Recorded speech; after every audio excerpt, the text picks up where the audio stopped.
Hello again and welcome back to section 4. So in this particular part of the section we're going to deal with the sleeping environment. Now this is one of my favourite sections in the whole course because it's so easy to fix. The solutions are so simple. There are so many people trying to get a good night's sleep in a poor sleeping environment. Your bedroom should be for two reasons only, two things. One is sleep, and I'll let you guess what the other one's for. If you're going to bed in a poor sleeping environment, you're guaranteed to have significant trouble getting to sleep and staying asleep. Your bedroom is in effect your sleeping sanctuary, and there are four main factors to getting this right. Those are temperature, blue light or lack of exposure to blue light, darkness and sound. It really is that simple. I'll just repeat them. Temperature, blue light, darkness and sound. So let's deal with them one by one.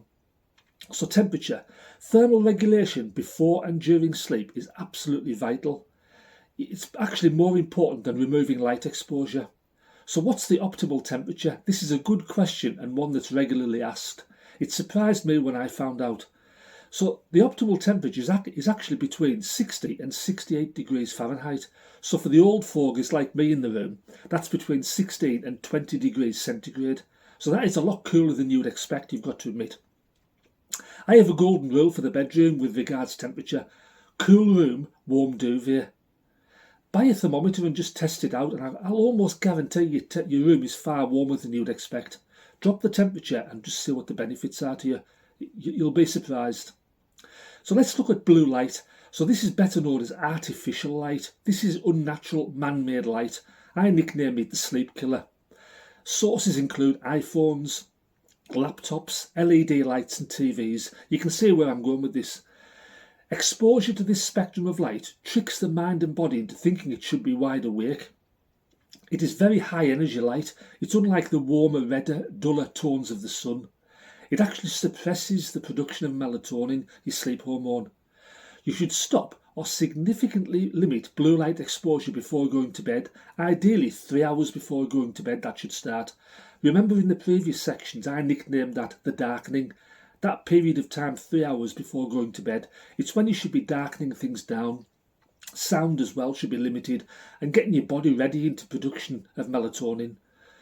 So let's look at darkness now. I mean, your bedroom, it should be like a bat cave, to be honest. It should be as dark as humanly possible. You need to do whatever you need to do to shut the light out. Blackout curtains are really good. I use them. They're especially effective.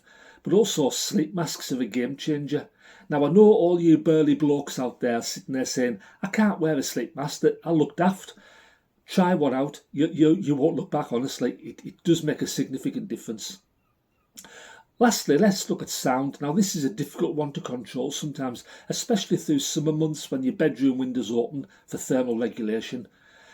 The solution is cheap and it's very easy as well. It's earplugs. Now you might actually love them that much that you wear them through the day so you can get some peace and quiet. They are that effective. I used to work night shifts and there was times I would come in off night shift in the middle of summer. The kids were off school and it was very noisy. And on the suggestion of one of my friends, I bought some earplugs. Absolute game changer. No problem getting to sleep, even in the middle of summer.